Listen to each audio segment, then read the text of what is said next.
Before jumping into this video, I wanted to say a huge thank you to World of Warships for sponsoring this video. They give me an awesome opportunity to try their game, and it is amazing. Best thing about World of Warships is that it is free to play and it is for the PC and Mac. Kind of like the thinking man's action game. It has the perfect balance of action and strategy. You command a massive naval fleet featuring some of history's most iconic war vessels. And as you advance through the game, you unlock new ships and dominate the oceans. There are over 30 million players worldwide. The graphics are absolutely incredible. I mean, these guys have thought of everything. Each ship has such incredible attention to detail. Even the weather has an effect on each battle and how the tactics will change within the battle. These guys have really gone the extra mile in order to make each battle as realistic as possible. I mean, there's over 200 ships available, and you can play across 11 different nations. Now, there's 4 different classes of ships. Use the link in the description box below to get a free USS Langley aircraft carrier, which allows for a completely different form of fast-paced World of Warships gameplay. Click the link below to play World of Warships and collect an exclusive bonus starter pack. New players can register with the code PLAYLANGLEY2019 to receive 300 doubloons, which is the currency in the game, 1 million credits, the USS Langley aircraft carrier, 3 days premium time, and more. So guys, in the comments below, please let me know what you thought of the game. I thought it was amazing. I hope you guys enjoy the video. All right, so guys, we are back with the Legend, and we really wanted to find out what that exhaust was worth. Now, I'm really pleased with the way that it sounds, but does it make more power? Now, last time we made 471 horsepower and 437 pound-feet of torque, averaging the last 2 runs. So let's get it on here and let's see what it's at. So many times getting a car back on the dyno, it doesn't dyno what it did when whatever. We did have some more favorable weather, but we're gonna re-baseline it, see exactly where it is, and then go from there. I think it's got a massive amount of like air intake sucking noise. It's kind of crazy. It almost sounds like a giant vacuum leak, but that's just the way the throttle body sounds. Yeah, somebody did a couple burnouts or something in this thing here. All right, she's a little rich still. We're letting her warm up. We're just about ready there.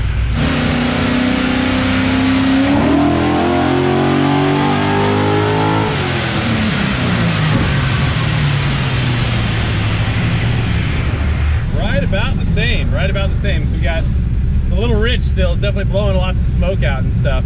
469, 430, not bad at all. Let's get a little bit more oil heat in this. Coolant temp was still pretty darn cool. Okay, I like that the coolant temp's cool, but we want more oil temp in it. It's a lot less resistance on the thing, so.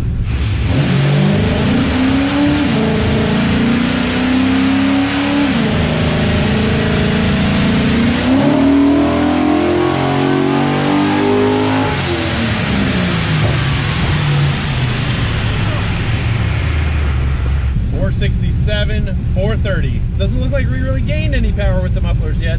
I was really hoping that we would. I might be able to throw more spark advance in it. We might cross that bridge. I'm not sure here. So. All right, so there's not much that we can really do here. We're gonna try and check certain things. This right here, Laz just asked about the air filter. Have we ever taken that off? Well, we have not. But let's take it off now and see what it's worth. Getting right in there, are you? There we go. There she comes. So that whole induction is just like really small. It's like right at your knuckle all the way through there. It's really not a lot to feed this whole thing, so you feel tiny bits of airflow coming through the front nose like that. I guess I think it's a 7mm to pull off the license plate deal. I mean, I didn't really want to do that, but let's go ahead and do it. Now that I can feel the airflow coming through there, it kind of makes me lust for more. So this is something that we wanted to do next time we go to the track. We were also talking about sealing off the top of the airbox. We've just been so slammed with so much other stuff, but let's do this. This is definitely going to allow a little bit more airflow up in there. Is he ready? Into the side of the fan.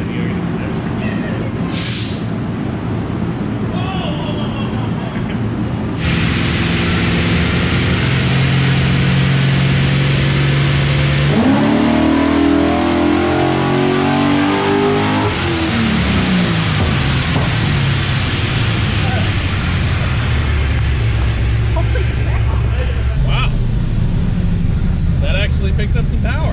480, 436. Well, hell yeah. Well, I'll take that. That's pretty good. I should rev that out farther. So guys, I still have some issues on the enrichment of the vehicle, but we've got to do that. That's really kind of surprising. I would not have expected the air filter to do that. So All right, that's Q16 there, ladies and gentlemen. And that is honestly one of the most highly corrosive fuels that I know of, that I've personally seen. I've seen guys have that in their fuel tank for, you know, 6, 7, 8 weeks or whatever, and they pull stuff out and all the anodized stuff is like coming apart. Now, I'm not saying that's exactly gonna happen to you. It might have been a little bit longer, but this is a story of stories. But anyhow, what we're going to try and do is we're gonna try and take out some of our fuel so that we're just running a decent amount of that fuel. We'll probably put half of that jug in there, mix it, and then we'll take it back out because we don't know how long it's gonna be staying in this fuel system. And this thing is pretty darn sensitive. We still have yet to clean our injectors for basically the 3rd time, because basically we cleaned them the first time, they were good. We fixed stuff in the tank, and then we kind of possibly stirred up some stuff. We're just trying to make sure that there's nothing inside the injectors, any sort of fuel distribution issue at all. All right, pardon the wind, guys. It's pretty freaking windy here right now. So this is our rig in order to dump the fuel here. Now, this leads us to another possible concern. Yeah, what in the hell? That was just flowing. Hey lads, this thing ain't even flowing anymore. See, I was just getting ready to show you guys how I was somewhat alarmed at how that was not flowing. And yeah, that was really pretty pathetic. So we don't know if the pickup is just kind of whacked or what, but we're gonna mix this fuel anyway. We were trying to pull about 5 gallons out. We're still at about a 1/4 tank.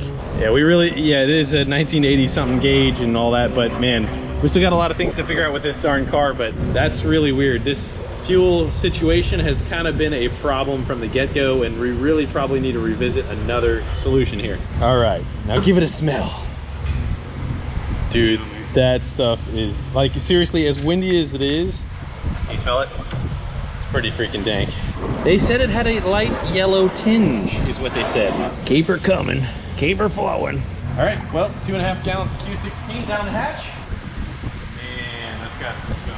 All right, so guys, one very, very important detail is that you have to allow the fuel to mix in the fuel system.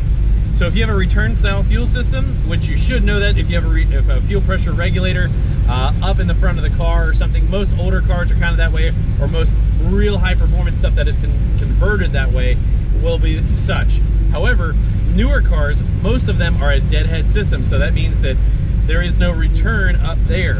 The return is back of the tank, so you have to consume all of the fuel in the line, and sometimes that can be a very, very surprising amount of time, like a couple miles of driving.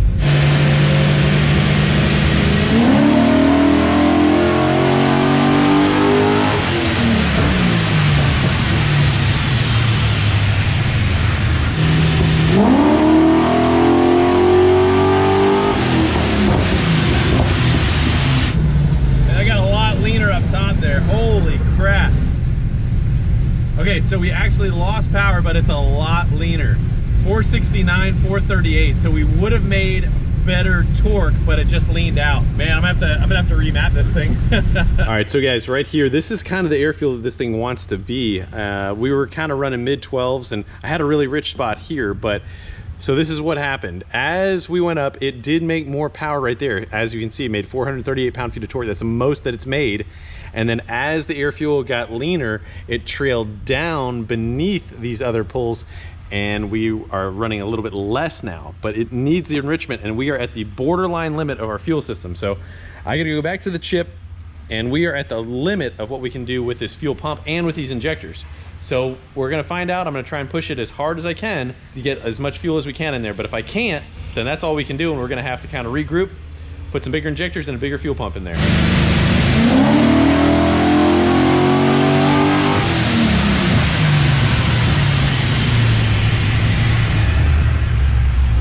Yeah, it needs some freaking fuel, man. Wow, it really leaned it a lot. So that's kind of proof in the pudding about the oxygenation. That much more oxygen makes it that much leaner, so it will make power. It just needs more enrichment. So guys, this is in fact the tuning life. We take a couple steps forward, take a couple steps back. I was really hoping to be able to have a really good result with the Q16 and a highly oxygenated fuel, but with what we just encountered, it leaned it out to the point where really we were so borderline on our fuel system, we really cannot add any more fuel. I just added a whole bunch of fuel and nothing really much came out of it. So I know that my injector duty cycle is at the max. I was just hoping. So on the bottom end, we definitely did pick up some good bottom end torque where we did have the fuel, but where we're out up top, it's just there's nothing really much I can do. So guys, we're gonna regroup and go ahead and find a bigger, better fuel pump. I think these injectors might be all right, but we're gonna send them out and have them cleaned, and then we're gonna try and make some more power again. Guys, thanks for watching. God bless you. We'll see you soon.